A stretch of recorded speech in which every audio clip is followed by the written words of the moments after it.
Picture this scene for a moment.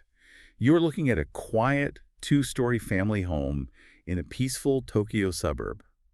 Inside, a quadruple homicide has just taken place. Right. The sheer violence of the event it's overwhelming. The perpetrator is injured, they are bleeding, and they are standing in the immediate aftermath of an incredibly brutal, chaotic struggle. Yes. Logic, and really every known metric of criminal psychology, dictates that this person should be entirely consumed by biological imperative to survive. I mean, they should flee into the darkness. Absolutely, they should run. They should put as much distance between themselves and the victims as physically possible before the sun rises. But instead, the killer completely ignores the door. It's unbelievable. They walk downstairs, they step over the destruction they just caused, go into the family's kitchen and open the refrigerator. They take out a bottle of barley tea, and they take out 4 individual ice creams. Yeah. They sit down, they eat the food, they apply Band-Aids to their own wounds, and eventually they sit at the victim's computer desk to casually browse the internet. Today, we are bringing you an extensive journey through a case that just completely shatters our understanding of criminal behavior. It really does. It is a profound anomaly. When you study forensic science and behavioral profiling, you are taught to look for patterns. You look for the organized offender who meticulously cleans the scene, or the disorganized offender who leaves in an absolute panic. Right, the standard profiles. Exactly. But the environment we are analyzing today fits neither of those. It is an environment where the perpetrator essentially moved in. They treated the site of a massacre like a hotel room, displaying just an almost unimaginable level of dissociation from the reality of their own actions. We have spent weeks compiling an enormous stack of encyclopedic records, historical archives, and deeply researched investigative journalism regarding the Setagaya family murder. Our mission for you today is to build a comprehensive, moment-by-moment timeline of this tragedy, tracing its biography from the final days of the year 2000 all the way to the legal and physical developments happening right now. And it is a complex timeline. It really is. And as we guide you through this, we need to confront a paradox that sits at the very heart of this investigation. We are looking at a crime scene that yielded over 12,000 distinct pieces of physical evidence. 12,000. Think about that number. It's staggering. The authorities extracted incredibly precise, uncorrupted DNA. They established a clear timeline of the perpetrator's movements. They have the killer's blood, their clothes, their genetic ancestry, and even the geological makeup of the sand in their pockets. Yeah. Yet over 2 decades later, this case remains a total blank. That is the ultimate investigative paradox. I mean, the system relies on the idea that physical evidence is the key to resolution. We assume that if a perpetrator leaves a piece of their identity behind, modern science will inevitably categorize it, match it, and identify them. Because that's how it works on television, right? Exactly. But the Setagaya case exposes a terrifying blind spot in that system. It demonstrates how an unprecedented abundance of clues can somehow create an impenetrable wall of static. The authorities possess a perfect biological and physical map of the killer, but they have absolutely no destination to plug it into. So to understand how someone can leave that much of a blueprint behind and still vanish into the ether, you have to understand exactly where and when this happened. We really need to set the scene for you. Let's do that. It is December 30th, 2000. We are in the Kamasushigaya neighborhood of Setagaya, which is a special ward in Tokyo, Japan. And the date is critically important for the context of the environment here. December 30th is the eve of New Year's Eve. Right. In Japanese culture, the New Year period, which is known as Oshigatsu, is arguably the most significant holiday of the calendar. It is a time defined by quiet reflection, deep family gatherings, and preparation. So the city is quiet. Very quiet. Business is shut down. The normally bustling streets of Tokyo empty out as people return to their hometowns or retreat indoors with their families. The atmosphere in a residential suburb like Kamisoshigaya during the specific window of time is incredibly insulated. Like a ghost town almost. Yeah, exactly. There are very few pedestrians, very few cars, and just an overarching sense of quiet privacy. And living in that quiet, insulated neighborhood was the Miyazawa family. You have Mikio Miyazawa, a 44-year-old father who worked for a corporate consulting firm. His wife, Yasuko, who was 41 and worked as a teacher at a cram school. Right. They had 2 young children. Their daughter, Niina, was 8 years old, and their youngest was a 6-year-old son named Rei. By every available metric, this was a completely standard, loving family. Completely normal. They were spending a quiet Saturday evening together, entirely unaware of the tragedy about to unfold inside their own walls. But when we look at the physical layout of the property, the location of their home presents a very specific vulnerability, doesn't it? It does, yes. The Miyazawa residence was situated immediately adjacent to Setagaya Park. Okay. And in urban planning and crime scene analysis, a home that shares a border with a large public park presents a unique and severe set of security risks. A residential street has built-in surveillance neighbors looking out windows, streetlights, passing cars. Right, there are eyes everywhere. But a park, especially at night in the winter, offers none of that. It provides darkness, it provides the physical cover of trees and foliage, and crucially, it provides a completely unmonitored approach vector. It essentially gives a perpetrator a staging area. I mean, they can stand just feet away from the property line, observing the target, without ever stepping into a space where they might be noticed or questioned. Precisely.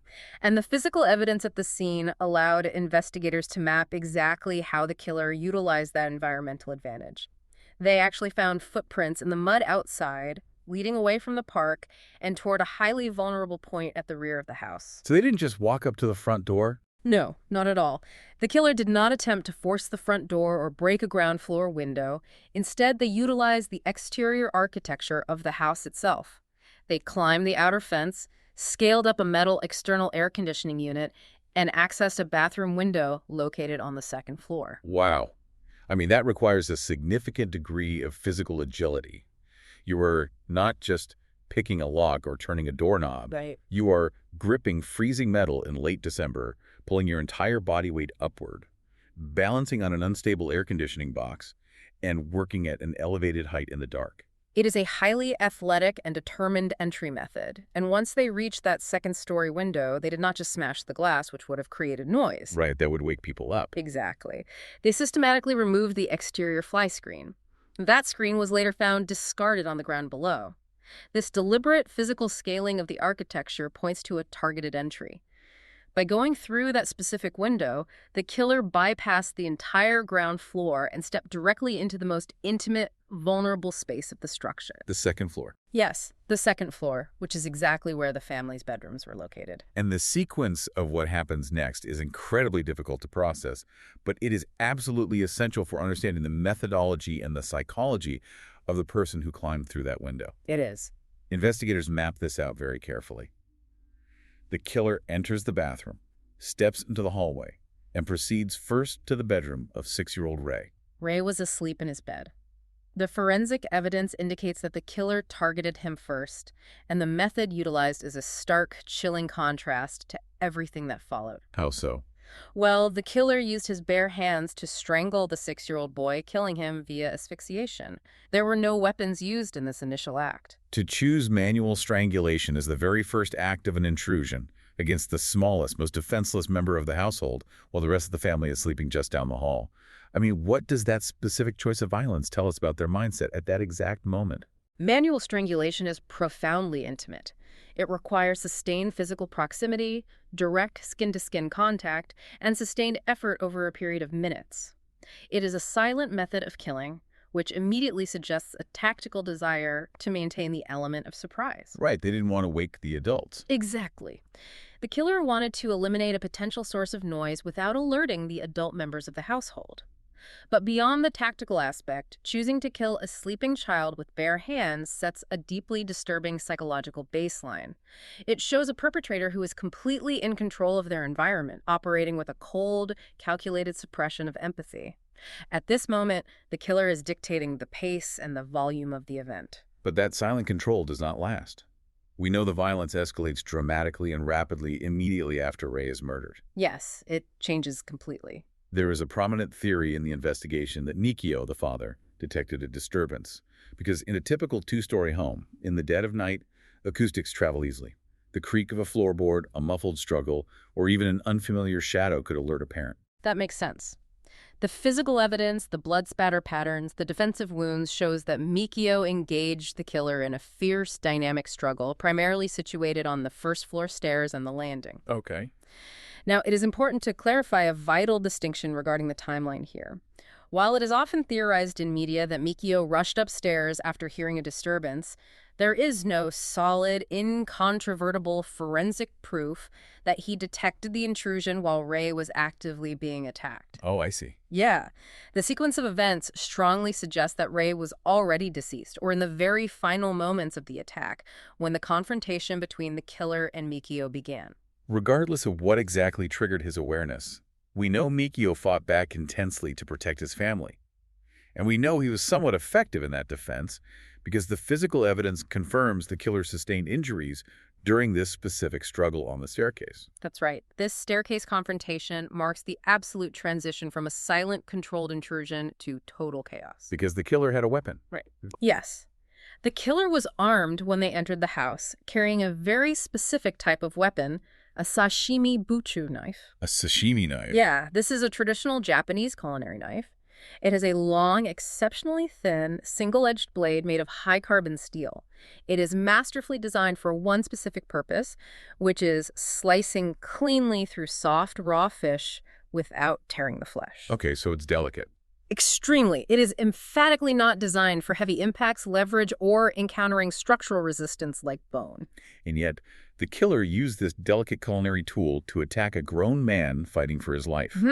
They attacked Mikio with such ferocious, uncontrolled force that the structural integrity of the knife actually failed. It did. The blade snapped under the pressure and broke off entirely inside Mikio's head. If you look at the metallurgy and the biomechanics of that event, the force required to snap a high-carbon steel sashimi blade inside human cranial bone is immense. It requires an incredibly high-velocity impact at an awkward angle. This tells us a tremendous amount about the perpetrator's psychological state. The cold, calculated silence of the first murder has completely evaporated. It has been replaced by a frantic, high-adrenaline physical altercation where the killer is swinging wildly without any tactical precision. And the escalation does not stop with the breaking of the weapon. Even with the blade shattered and lodged in Mikio, the killer continues the assault. They proceed to attack Yasuko, the mother, and Niina, the 8-year-old daughter, using the jagged, broken remains of the handle and whatever is left of the blade. Which is horrifying. Attempting to attack multiple moving, terrified victims with a shattered blade is incredibly inefficient.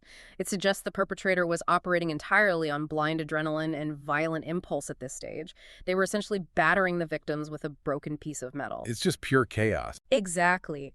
Eventually, the killer recognizes that the broken weapon is no longer sufficient to complete the task.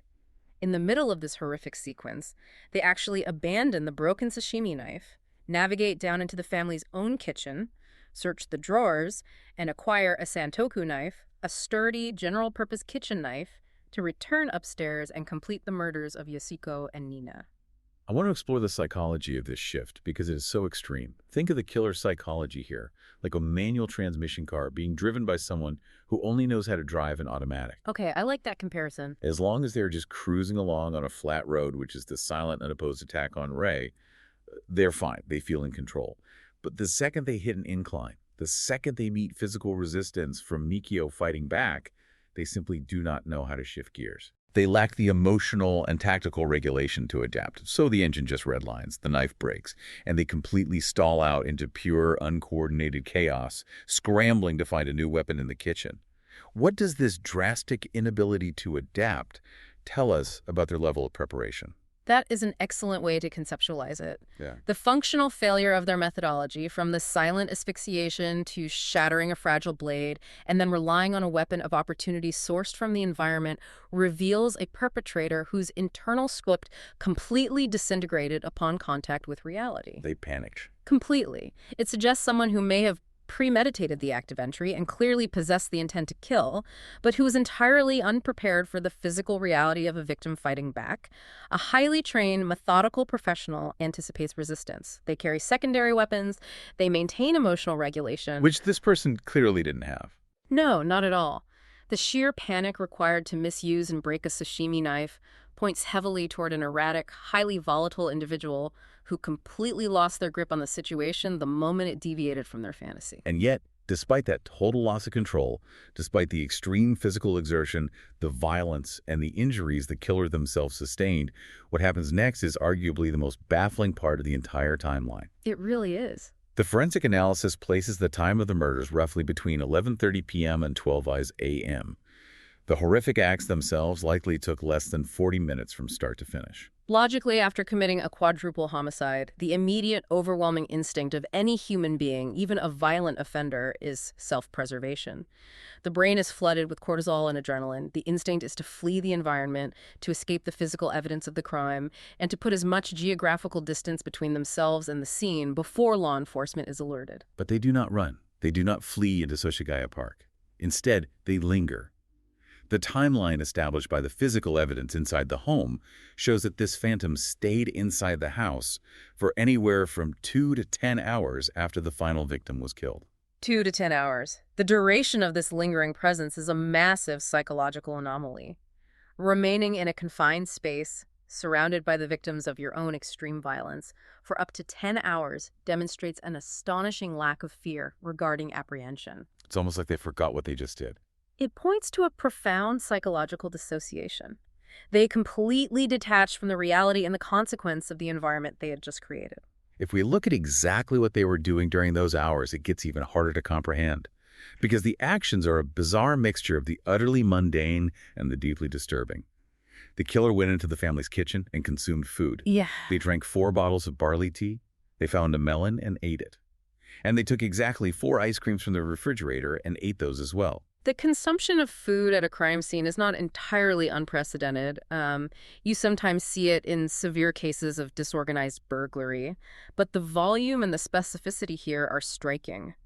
Eating 4 ice creams in the immediate aftermath of a brutal, bloody struggle indicates a severely distorted mental state. 4 ice creams in the winter, no less. Right. Physiologically, it could be a desperate attempt by the body to replenish blood sugar after a massive adrenaline dump. Psychologically, it suggests an attempt to self-soothe, an infantile regression, or a bizarre sense of entitlement to the space, claiming the victim's resources as their own. And it goes beyond just eating the food.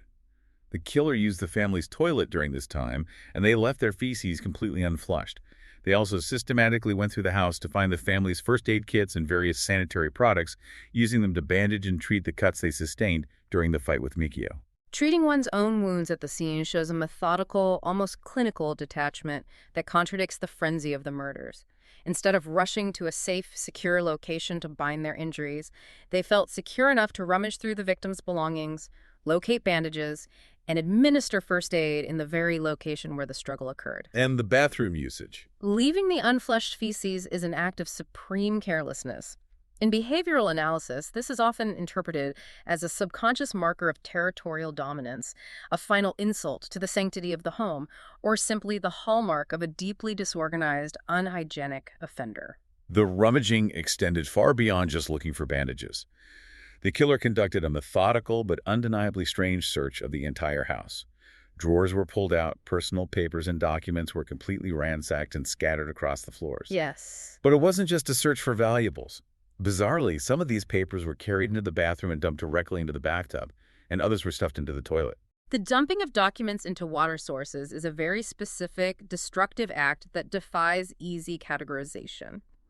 It might have been an attempt to destroy specific financial or personal records they believed were somehow incriminating, though given they left their own physical DNA everywhere, a targeted destruction of paper seems highly illogical. Does it make sense? Alternatively, it could be an expression of undirected rage or a manifestation of a completely disorganized psychological state where the boundaries of rational behavior are entirely dissolved. While they were ransacking, they did find money. They took a portion of the cash they uncovered, but inexplicably, a significant amount of money was simply left behind in plain sight. If the primary motive for breaking into this house was burglary or financial gain, leaving stacks of cash behind completely contradicts that theory. It absolutely shatters the burglary motive. A financially motivated intruder does not leave cash on the table, nor do they spend 10 hours eating ice cream and meticulously sorting through household documents. The financial gain in this scenario was, at best, an afterthought. It was a crime of opportunity rather than the driving intent of the invasion. There are even unverified reports derived from the physical state of the cushions and the surrounding environment that the killer may have actually taken a nap on the sofa in the second-floor living room during those long hours. While forensic science cannot definitively prove a state of sleep from a cushion, the sheer volume of time spent in the house makes periods of rest highly probable. To physically fall asleep in that environment requires a level of psychological compartmentalization that is truly difficult for a healthy mind to comprehend. It requires shutting down the sympathetic nervous system in the middle of a slaughterhouse. In addition to the physical evidence, the killer also left a digital footprint.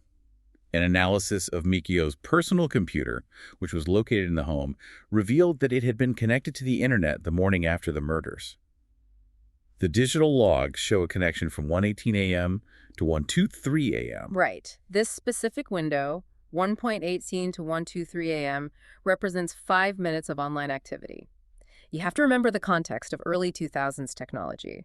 This was likely a dial-up or early broadband connection. Oh, true. While the exact contents of the browsing history have never been fully detailed to the public, the physical act of sitting down in the victim's chair, engaging the mouse, and operating the computer further emphasizes the perpetrator's terrifying comfort within the crime scene. They were interacting with the outside world while surrounded by the dead.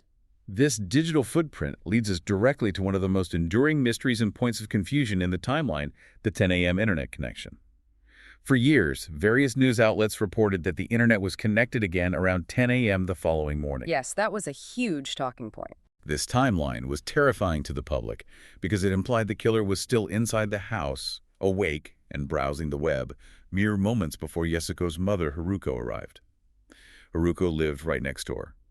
She had become suspicious when she could not reach her daughter by phone all morning. She came over, received no answer at the door, and ultimately entered the home using her own spare key, discovering the horrific scene at roughly 10:40 a.m. The idea that the killer was casually browsing the internet at 10 a.m. and somehow slipped out the back window just as the grandmother unlocked the front door has been a staple of the case's mythology for 2 decades. It paints a picture of a killer who almost brushed shoulders with the next of kin. Right. However, investigator and author Nicholas Obregon introduced a highly credible alternative theory that fundamentally alters our understanding of this timeline.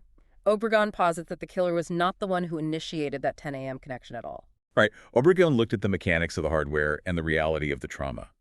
His analysis suggests that when Haruko entered the home and was confronted with the unimaginable shock of finding her murdered family in her state of sheer panic, confusion, and trauma, she accidentally bumped the computer desk, or the mouse itself, with her arm or body. If you look at the mechanics of computers from the year 2000, many operated with mechanical trackball mice or early optical sensors and were configured to wake from sleep mode or initiate a default homepage connection upon detecting any hardware movement. Oh, so just bumping the desk could do it. Exactly. The accidental activation of the computer by a deeply traumatized family member stumbling through the room makes far more logical sense than the killer lingering until mid-morning and browsing the web just before a perfectly timed exit. It condenses the perpetrator's likely exit time to the earlier pre-dawn hours under the cover of darkness. Obregon's research also addressed another long-standing rumor that added to the myth of the killer's tactical brilliance, the idea that the killer intentionally cut the phone lines from the outside before entering, completely isolating the family from calling for help. Yes, that detail was widely reported and accepted as fact for years. It added to the narrative of a highly prepared, tactical intruder who knew exactly how to disable communications. But it wasn't true. No, Obregon's investigation debunks this entirely. The phone lines were never severed. The reason Haruko could not reach the family that morning was simply because no one was alive to answer the ringing phone. Dispelling these myths is crucial because they completely change our understanding of the killer's sophistication. We are not dealing with a tactical mastermind who disabled the grid. So I have to ask you to reconcile this, because the psychological profile seems completely fractured. On one hand, you have an individual who possesses the sheer physical brutality, stamina, and resolve to violently eliminate 4 human beings, snapping a knife inside man's skull.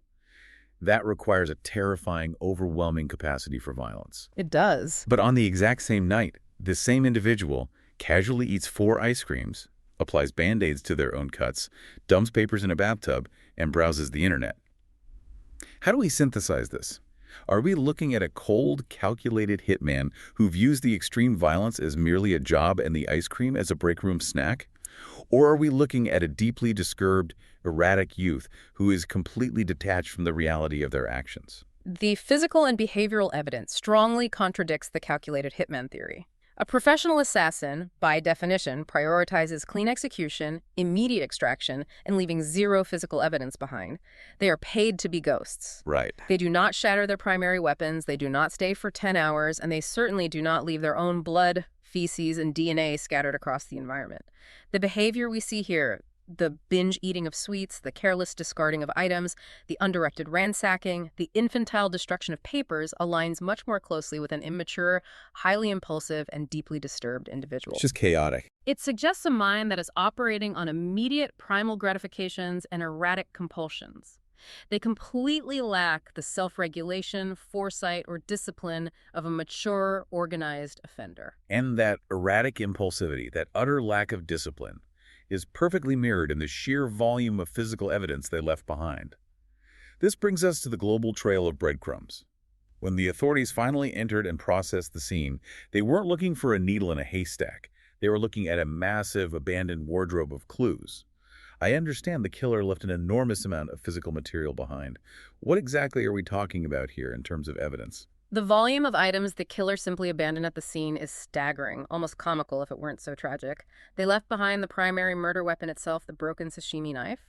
They left a scarf, a dark green hip bag, a long-sleeved shirt, a jacket, a hat, a pair of gloves, and 2 distinct handkerchiefs. They just left everything. It is as if they shed their entire exterior identity, leaving their clothes in a pile before fleeing into the freezing December morning. And the investigators meticulously traced the origins, the manufacturing, and the sales history of every single piece of that clothing. The sashimi knife, for instance, and several articles of the clothing were traced directly to purchases made in Kanagawa Prefecture, which is a region immediately neighboring Tokyo. That provides a geographical anchor. It tells them where the killer shopped. It provides a geographic starting point, yes. Yes. But the deeper the authorities dug into the specific logistics of these items, the stranger and more isolating the trail became. Take the long-sleeved shirt, for example. The police analyzed the tags and contacted the manufacturer, and they learned that this specific shirt was an incredibly limited run. How limited? Only 130 units of this exact design and color were ever manufactured and sold in all of Japan. Wait, 130 shirts in a country with a population of over 120 million people? Statistically, that is an incredibly narrow data point. It should be the ultimate clue. It is what investigators call a forensic goldmine. Because the number is so low, the police dedicated massive resources to tracking down the individual purchasers. They went to the stores, checked receipts, and interviewed staff. Yet, despite the extreme rarity of the garment, they were only ever able to locate and definitively identify 12 of the people who bought that specific shirt. Only 12. The remaining buyers, including, presumably, the killer, paid in cash and simply vanished into the retail ether. The clue is perfect, but the trail went cold. Then we have the shoes. The killer walked through blood and left distinct footprints all over the house. Forensics matched the tread pattern to a specific type of shoe.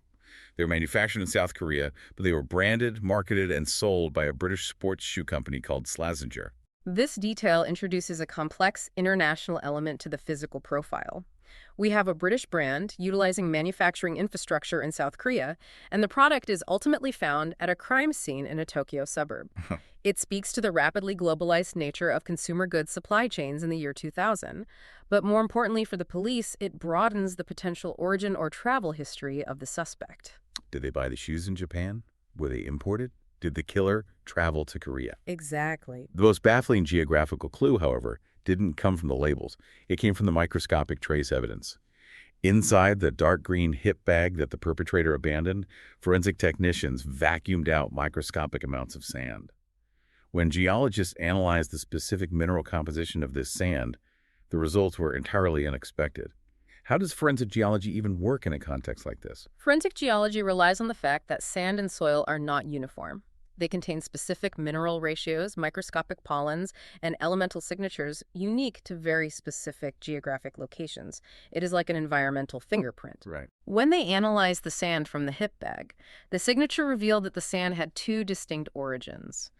A portion of it originated from a skate park located within Japan, which suggests the owner engaged in skateboarding or frequented those environments. But the second portion of the sand was geologically traced across the Pacific Ocean to the Nevada desert in the United States. Wait. Specifically, the elemental composition perfectly matched the highly restricted area around Edwards Air Force Base in California near the Nevada border. I want you to think about the logistical impossibility of that. How does sand from a United States military installation located deep in the Mojave Desert end up embedded in the seams of a hip bag discarded in a residential Tokyo suburb? That specific question has haunted the investigation for decades. Sand does not travel on the wind across an ocean. It adheres to clothing, it gets embedded in fabric, and it travels with people. It implies physical travel. It implies that either the killer themselves or someone closely associated with the killer who previously owned that hip bag had been physically present in that specific, highly restricted, arid region of the United States. That's incredible. It is a wildly specific geographic marker that suggests military ties, international travel, or a complex chain of ownership, but it has never been fully explained. The cultural markers left behind are equally specific and strange. Let's look at the two handkerchiefs left at the scene. One of the handkerchiefs was heavily modified. It was used to wrap the handle of the sashimi knife. The logic there is sound wrapping a smooth wooden handle with cloth, improves the grip, and prevents the hand from slipping when the blade is covered in blood. But the method used to wrap that handkerchief around the handle was highly distinctive. It wasn't just tied in a knot. In December of 2019, cultural analysts reported that this specific, intricate wrapping technique is very similar to traditional methods used in the Philippines, specifically by communities in the Ilocos and Isabela provinces in the northern part of the country. Wow. This detail was considered so highly specific and significant that the Tokyo Metropolitan Police Department seriously debated sending officers to the Philippines to investigate potential links or communities in Japan with ties to those provinces. We also have biological evidence pointing to their immediate routine.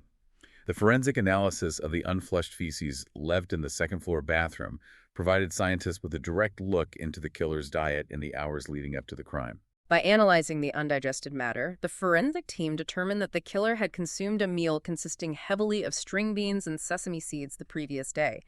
This biological receipt of their last meal offers a glimpse into their daily routine. It points to a specific type of cuisine, perhaps a home-cooked meal or a specific style of bento box. But again, without a name or a face to attach that meal to, it remains an isolated floating fact. And then, exactly 100 days after the murders, a chilling new element was introduced into the physical environment of the neighborhood. On April 9, 2001, a stone Jizo statue was discovered, placed near the banks of the Sengawa River, which is located just west of the Miyazawa residence. What is the cultural significance of this statue, and why is the timing so important? In Japanese culture, Jizo statues are deeply revered bodhisattvas. They are traditionally associated with the protection of travelers, but more specifically, they are seen as guardians of the souls of children who have died before their parents. They are often placed as markers of profound mourning, or as an act of appeasement for the deceased. The timing of this placement is critical. In traditional Japanese Buddhist mourning practices, the 100th day following a death holds specific religious and spiritual significance. The placement of a Jizo statue on that exact date, in close proximity to the victim's home, strongly suggests that someone intimately aware of the timeline and potentially connected to the incident placed it there. That's very eerie. It could be interpreted as an expression of profound remorse from the killer, a dark symbolic marker, or an offering from a grieving community member. When you lay all this out, the maddening irony of this case becomes overwhelming. It is as if the killer left a deliberate global scavenger hunt for the authorities. We have sand from a highly secure United States military base in the desert. We have shoes from a British sports brand that were manufactured in South Korea. We have a knife wrapping technique native to specific northern provinces in the Philippines. We have clothing purchased locally in Kanagawa Prefecture. We have this incredibly rare shirt where only 12 buyers are known. Yet, despite holding all of these incredibly detailed physical puzzle pieces in their hands, the authorities are staring at a picture that remains completely blank. It highlights the ultimate frustration and limitation of physical forensic science. Physical evidence is phenomenal at telling you the history of an object. It can tell you where a shoe was made, how a shirt was stitched, or what minerals are in a grain of sand. But unless that physical evidence directly intersects with a known human identity in a database, it remains circumstantial noise. The objects perfectly outline the shape of a shadow, but they simply cannot give that shadow a name. And that shadow is defined not just by the objects they carried, but by their actual biology. The genetic blueprint left behind at the Setagaya house is arguably the most detailed biological profile ever extracted from an unsolved crime scene. Let's outline exactly who the authorities are looking for, based purely on the hard, biological, and physical data. Starting with the physical parameters derived from the scene dynamics, the height of the window, the stride of the footprints, and the nature of the physical struggle, the investigators determine the killer is roughly 170 centimeters tall. Okay. Based on the sizing of the clothing left behind and the sheer agility required to scale the exterior architecture, they are of a thin, athletic build. Furthermore, the angle, trajectory, and nature of the stab wounds inflicted upon the victims strongly indicate that the perpetrator is right-handed. The age estimation of the killer is a fascinating element because it has been the subject of significant revision over the years. Initially, when the investigation began, the police cast a very wide net. They estimated the killer was born somewhere between 1965 and 1985, which would have made them anywhere from 15 to 40 years old at the time of the murders. That is a massive 25-year window. From an investigative standpoint, a 25-year age gap is essentially unhelpful for narrowing down a suspect pool because it encompasses high school students, young professionals, and middle-aged men. However, in 2018, the Tokyo Metropolitan Police Department made a drastic formal revision to this profile. Right. They narrowed that age bracket down significantly, stating definitively that the killer was likely between 15 and 22 years old at the time of the incident, meaning they were born roughly between 1978 and 1985. What prompted such a dramatic revision downwards? Why rule out a 35-year-old? It was a deep reevaluation of the extreme biomechanics and physicality required to execute the crime from start to finish. The physical act of scaling a second-story exterior in the winter without professional climbing equipment, engaging in an intense, sustained physical struggle with a fully grown man on a narrow staircase, and the sheer cardiovascular stamina required to inflict that level of extreme violence and then navigate the house for hours afterward. Medical and forensic experts concluded that this level of explosive, sustained energy is overwhelmingly characteristic of a young male at the absolute peak of his physical vitality in his late teens or very early 20s. So a middle-aged man wouldn't have the stamina. Exactly. A man approaching middle age would likely exhibit different physical exhaustion markers or a different methodology. And that younger age bracket makes the impulsive, erratic behavior, eating the 4 ice creams, dumping papers in the bathtub, the complete lack of a clean extraction plan fit much more cleanly into the psychological profile as well. It paints a picture of violent immaturity. But the most precise data they have doesn't come from behavioral profiles. It comes from the blood. The killer was injured during the struggle with Mikio, and their blood was found extensively at the scene. Analysis revealed traces of type A blood, which definitively did not match the blood type of any member of the Miyazawa family. That blood was pristine enough to allow for a full, comprehensive DNA extraction. The DNA analysis provided a baseline genetic certainty the suspect is male, but as they dug deeper into the genome, it provided a startling revelation about his ancestry. The genetic markers indicate that the perpetrator is of mixed race, possessing a highly specific, geographically diverse lineage. The ancestry breakdown here is incredibly detailed, and we need to understand how this is tracked. The authorities looked at the mitochondrial DNA, which traces the maternal line, the mother's unbroken ancestry. This analysis indicates European descent. Specifically, the markers point to a region near the Mediterranean Sea, the Adriatic Sea, or the Caucasus region. How does mitochondrial DNA tell us that? Mitochondrial DNA, or mtDNA, is passed down almost exclusively from mother to offspring without combining with the father's DNA. Because it mutates at a predictable, slow rate over millennia, scientists can trace these mutations back to specific geographic populations or haplogroups. Oh, I see. Finding these specific markers indicates that the killer's maternal lineage originates from that specific Caucasian, Southern European, or Adriatic genetic pool. It is important to note that this does not necessarily mean the killer's immediate mother was a European citizen or immigrant. It means that the maternal lineage, however far back in the generational tree, originates from that geography. And then they analyzed the paternal DNA, which is traced through the Y chromosome from the father's line.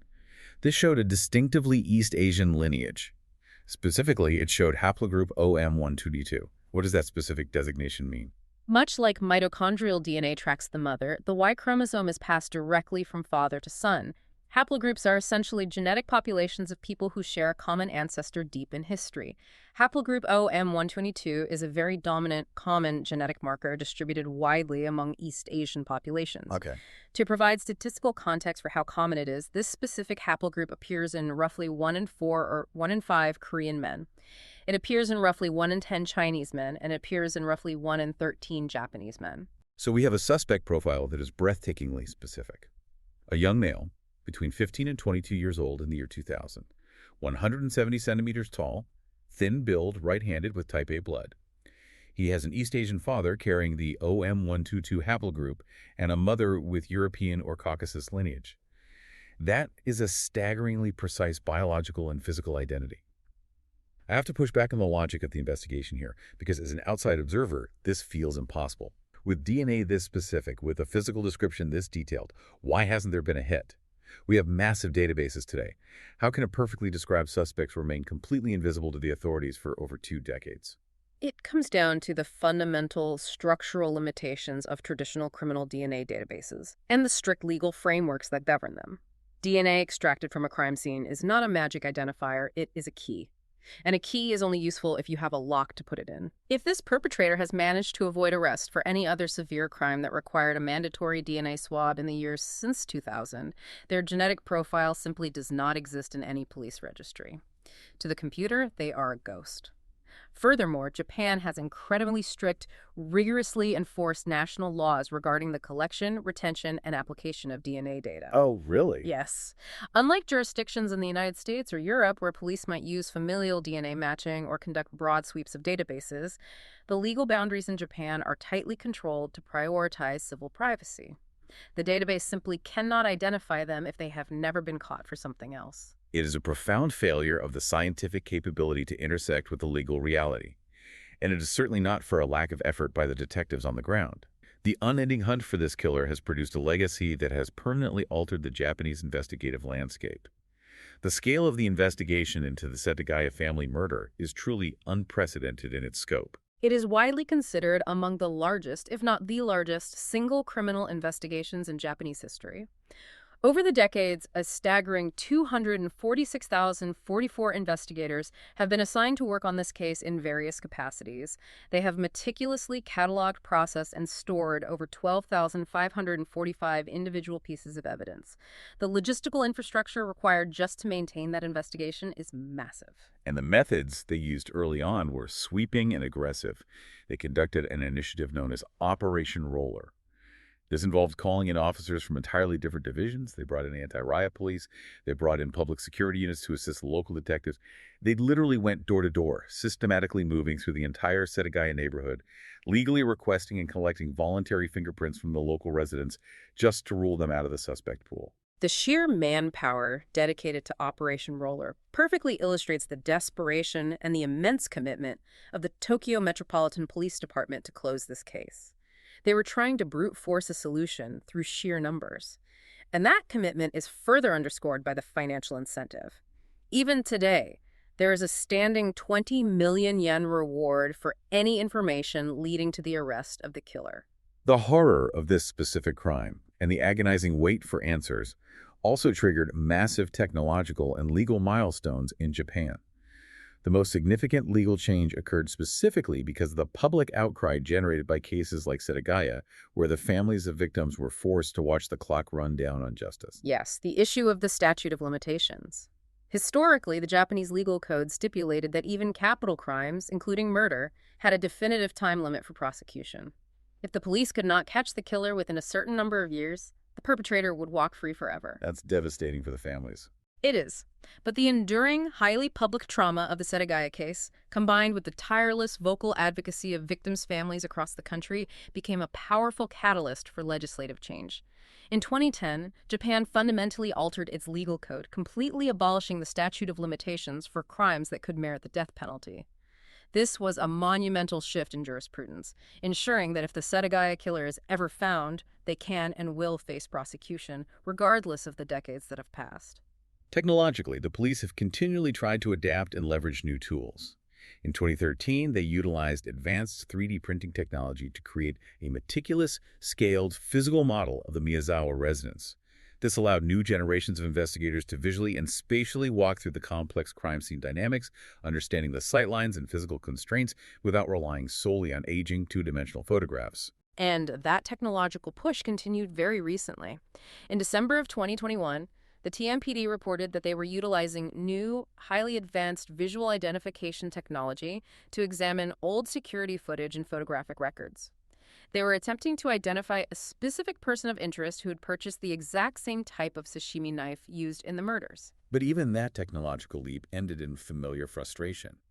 They successfully located the individual from the footage, but when they tested their DNA, it did not match the suspect's profile, and the individual was ruled out entirely. It is a constant, exhausting cycle of high hope and profound disappointment. And this long, agonizing timeline has naturally generated media controversies and intense public debates over ethics and preservation. The media's handling of the case and the public's insatiable appetite for theories has sometimes caused deep friction with the surviving family members who are just trying to heal. In 2015, Eri, the older sister of the murdered mother, Yasuko Miyazawa, was forced to take formal action. Right. She filed a formal complaint with the Broadcast and Human Rights and Other Related Rights Committee. Her complaint was specifically regarding a television documentary aired by the network TV Asahi. The program featured an ex-FBI agent who used behavioral profiling techniques to promote a highly specific theory that the killer murdered the family out of deep-seated personal resentment or a specific grudge against them. And Eri argued passionately that this theoretical profiling fundamentally misrepresented the known facts of the case, ignored the evidence of a disorganized stranger, and most importantly, caused severe emotional distress to the surviving family. It highlights the ethical tightrope that media organizations walk when covering unresolved trauma. They have to balance the public's desire for answers and narrative closure against the family's fundamental right to accuracy, dignity, and peace. That friction between moving forward and preserving the past is most physically embodied in the Miyazawa house itself. By 2019, the Tokyo Metropolitan Police Department made a very difficult, controversial announcement. They stated their intention to tear down the house entirely. Yeah, that was a huge debate. The physical structure was aging rapidly, showing severe signs of interior deterioration after sitting empty for nearly 20 years.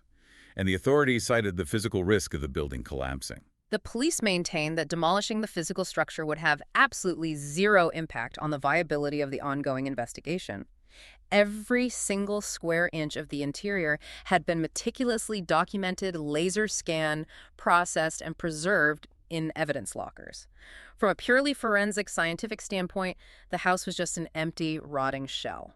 But for the surviving family and for the Japanese public, it is not just an empty shell. It is a monument. It is the final physical resting place of their loved ones' memories. The family and their supporters launched desperate appeals to halt the demolition, arguing that preserving the crime scene serves as a permanent, physical reminder of the unresolved injustice, a monument that demands answers. The narrative of the case is also constantly being re-examined and challenged by independent voices outside the police force. We mentioned the investigator Nicholas Obregon earlier. In 2022, he launched a deeply researched audio project titled Faceless, which meticulously re-examined the accepted narratives and myths surrounding the case. He conducted extensive ground-level interviews with figures like former TMPD chief Takeshi Tsuchida and critically Setsuko Miyazawa, the grandmother to the murdered children. These independent, rigorous examinations ensure the case does not fade into bureaucratic obscurity. They keep the pressure on. Yet the reality of the crumbling house remains a severe problem, highlighting how the passage of time warps the context of tragedy. In November of 2023, a deeply disturbing incident occurred at the property. Roughly 10 high school students deliberately trespassed onto the grounds of the Miyazawa residence. They bypassed the police security measures and climbed the fence to conduct what was described as a test of courage. This phenomenon is often referred to as dark tourism, and it is a devastating reflection of how time degrades the sanctity of a tragedy. To these teenagers who were born long after the year 2000, the site is not a place of profound, visceral mourning. The human cost is abstracted to them.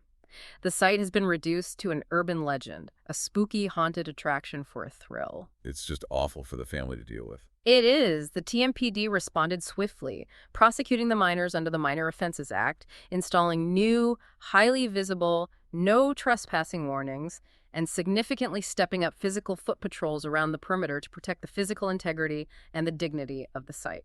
And the police are still out there, actively pleading with the public for help. Just a month after that trespassing incident in December of 2023, the TMPD was at the local Seijukuenmai station, physically handing out flyers, campaigning, and begging commuters for any new information. But the real fight, the modern battleground for this case, isn't happening on the streets. It is happening in the legal and political arenas regarding DNA laws. Because the genetic profile sitting in the evidence locker is the absolute most potent weapon they have, the advocacy for expanding its legal use is fierce. In May of 2024, the Setagaya Ward Assembly officially passed a motion urging the Tokyo government to expand the legal use of DNA information and actively promote its broader application in criminal investigations. And that legislative momentum continued into the end of the year.